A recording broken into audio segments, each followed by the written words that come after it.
Okay, so we're back into another Dragon Ball Super deck profile, and this time around, yes, we do have the movie Broly. Yeah, a lot of people are saying that he is actually kind of bad, and he does have kind of a weird sort of ability as far as the front and the back side. But if anything, I'm gonna explain that a little bit.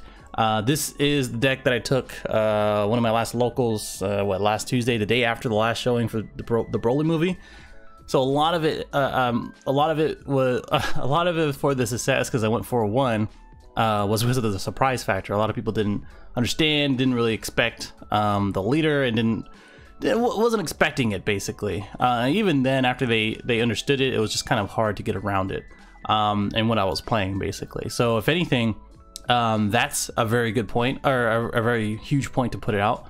And the other point was that I played it right after the last showing. I think I just said that on Tuesday. So I was like, you know what, I'm just gonna build a deck, see how it works. I played it on Untap a little bit, and then took it to locals. I was like, this is pretty fun.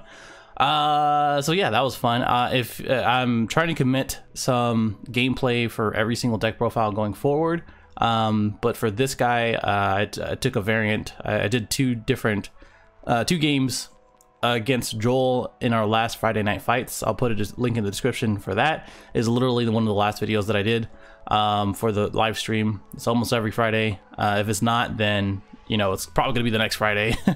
And it's about 30 minutes in. I'll put a timestamp in the video as well to check it out. What else? Oh, and the last thing is that my man Sold Sparta reached out to me the other day as far as his locals being flooded. I don't usually do this. I usually don't put it out there, but I mean, just to kind of support the community. If you're interested in that, he gave me a link as far as a GoFundMe to kind of support their flooded local. It's Bears Lair Games. So yeah, definitely go check that out.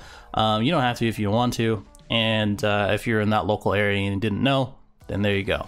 So yeah, definitely go check that out in the description. But let's move on to this. So with Broly, if you didn't know already, let me go and put this down. So yeah, it's kind of an interesting leader effect, as you can see here. It says when it attacks a leader card, you may choose one card from your life and then place into your drop area. If you do so, place up to the top 3 of your top of the deck into the drop area, and then your opponent chooses one card from their hand and then places it in the drop area. So basically, it's a Relentless Mirror or Toa. They have to neg one card from their hand, etc., etc. And then he is not a flip 2 to active. He is a flip 2 to draw. His Awakened side is pretty cool. It is foil. All the promos come in foil. There's Broly's Legends Dawning. Is it gonna do? Okay, that's good enough. When this card attacks, draw one card. Then you may choose one of your non-token, non-black cards, which is just annoying, and then place it in drop area. If you do so, your opponent chooses one card from their hand and places it in the drop area. So again, the same effect is just that you have to sacrifice one thing. That's just everything about Broly, so it makes sense. And then his activate main, so you can activate this at any time. You can choose one card from your hand into your drop area and then choose one of your opponent's battle cards and KO it.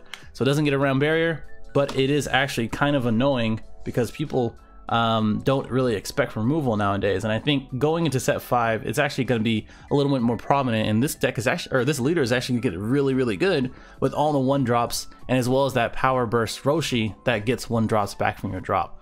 So the game plan for this, before I get into the actual cards, is that the turn 1 is that obviously you attack and then neg 1 from your life, get into your drop, and then do 3 cards from your deck into your drop to get 4, and then right after that you make them drop 1, obviously, and then use Relentless Destruction Mirror in order to make them drop another one. And then right after that, your super combos are active, and then after that you just kind of draw cards with all the 1-drops, go right into Scrambling Assault Goten, and then I'll show you exactly what cards to get. This is a blue-yellow variant. I know it's a little bit boring, but it is a kind of a different take to it. It just takes a lot of the goodness from the engine and then puts it into this guy. So first, we got the super combos, so we'll do it this way.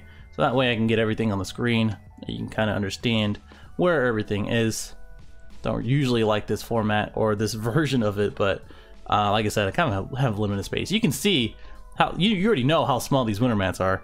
They're pretty terrible. But these are 4 super combos, pretty normal. We do play 3 of the Sun Gohan blockers with the 1-drop. So this is a swap into a 2-drop Goku lineage. The only target for that is Goten. Would I put something else like Videl?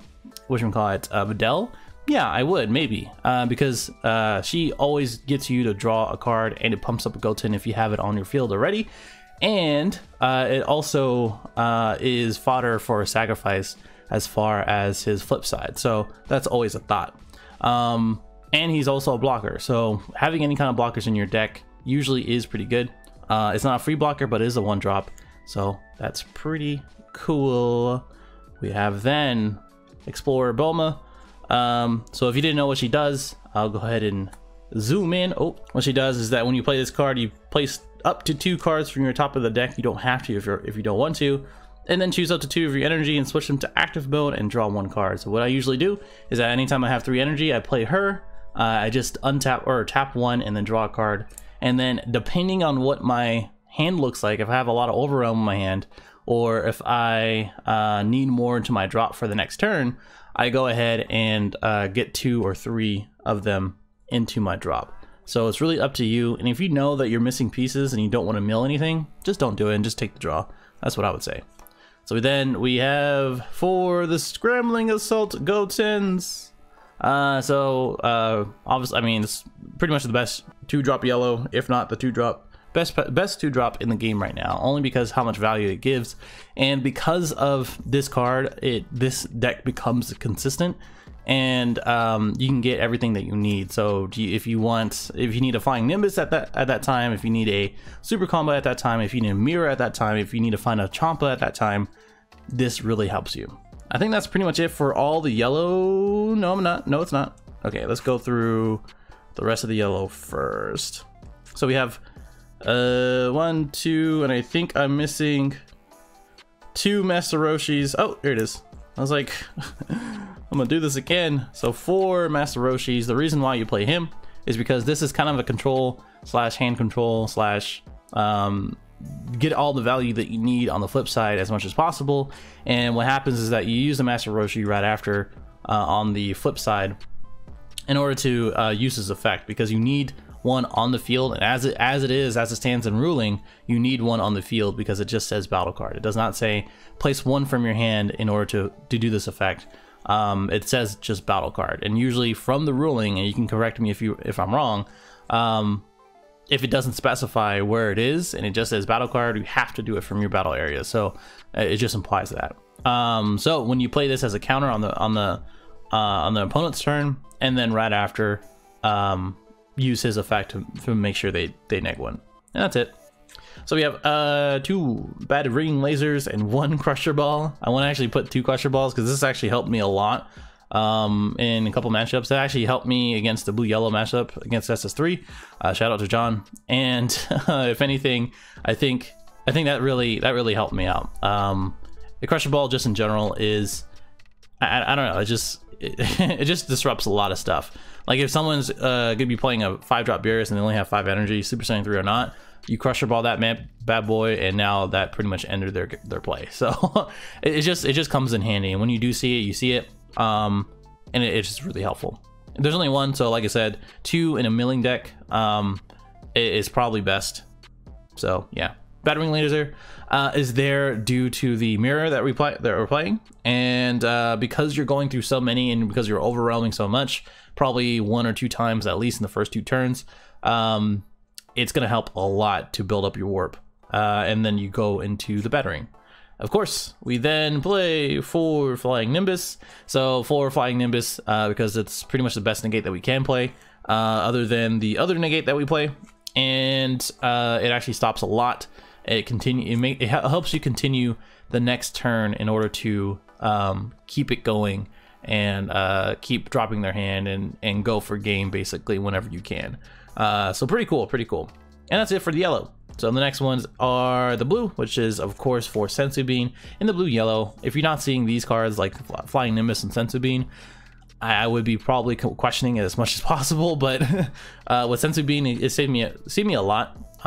Because what usually happens is that I attack again, first 2 turns, I attack, get 4 into the drop, make them -1, Relentless Mirror right after, and then the next turn, I usually pass, so that way we're on the same playing field. Like, I'm taking away a couple cards from my hand. I need to take away their cards too. They do get 1 from after they attack, unless they combo or negate, which would be kind of silly for them to do.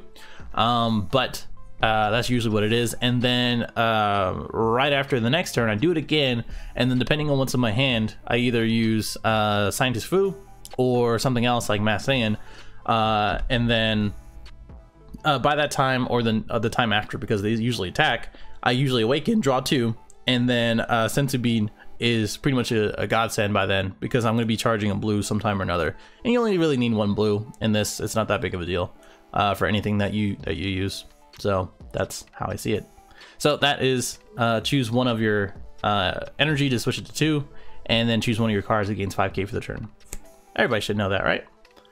2 or 3 Whis, one of the best negates in the game, helps me a lot to make sure I don't tap out too much. And if I do, I can always untap and then retap a yellow, because that's what it does.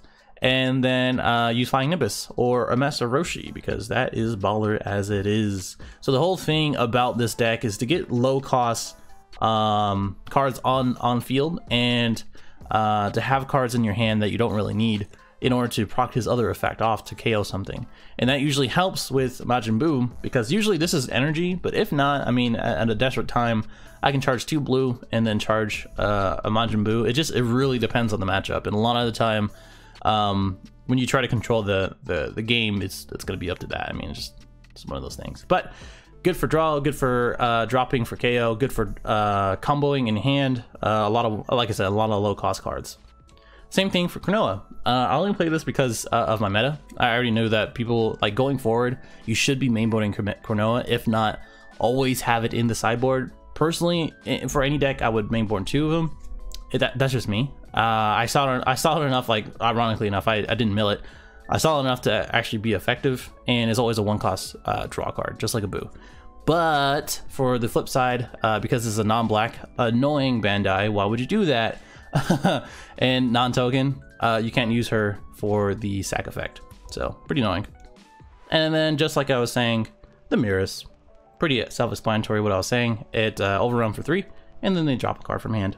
So I got 2 Mass Saiyans. So going forward, again, Mass Saiyan is probably gonna be my main pick in the main deck, not the side deck, because of the World Tournament cards, and as well as low cost drops still being pretty prevalent. And as long as you can kind of do your thing until you get to this point, which turn 2, if they build a board, you can use Mass Saiyan pretty easily. You just have to skip the turn and not overwhelm. But that's just my opinion. 2 Scientist Fu, depending, like I said, depending on the matchup, and if you need cards in your hand and you just got a terrible hand, you can actually use his effect once, pass turn, and then use the effect again, make them drop 2 cards, and then it would be what? It'd be 4, and then 1 more, and then 2 more from the top of the deck, and then that way you can turn 2 Science Fu. Pretty effective play. I've seen other Broly decks with that too. But I mean, it's really up to you. I usually don't like giving cards to the opponent, so or so early, that is. And then 2 Champas and then 2 Miras makes sense, right? Kind of see where we're going with this deck and what the win con is. And this pretty much wins me the game pretty much every single time. The only issue is that if you mill it, then you mill it. Time Patrol or Power Soul Overseeing Trunks is a pretty good option. Oh, I forgot to say that the Cronoa, you can always switch those out for Youthful Bulmas, so that's always a choice. And yeah, this is pretty much the win con. Scrambling Assault Goten, again, you're gonna have to pay attention to what you mill, but Goten lets you pick these pieces up, and then the draws, the Cronoa, the Energy Boost, Majin Buu, Youthful Bulma, Explorer Bulma, etc., all those kind of help you to build the warp to get it, and as well as the draw. So if anything, that is pretty much the deck. That is the win con. It is a very fun deck. Again, if you haven't checked out the last Friday Night Fights, go check that out first, and then let me know what you think, and let me know what you're building with this man, because I know there's a few decks floating around as far as him goes. I would highly recommend to look into him. Yes, again, the negging from life instead of hand, which is just silly design. Like you didn't have to do that. There's only one card. Like you came out with a draft box leader that, well, the draft box leader and the promo for Gogeta, in which you get a card from that. And there's so many other, like if you just Bandai, this is directly to you. If you just let me mill the top 3, I can get 2 more for my warp, or 1 more for my warp. That's not a big deal. I don't need a neg 1 for my drop. This is you, Bandai. If you listen to me, stop making decks, stop making leaders like this. I like this leader. Don't stop it, okay? And then the other one, like I said, the other side is I don't really mind. You can this is a very well designed backside leader, but yeah, I think it was real well designed. Now that I look at it. If anything, let me know. Like I said, like, dislike, subscribe. Check out the links below, and I will see you in the next one. Later.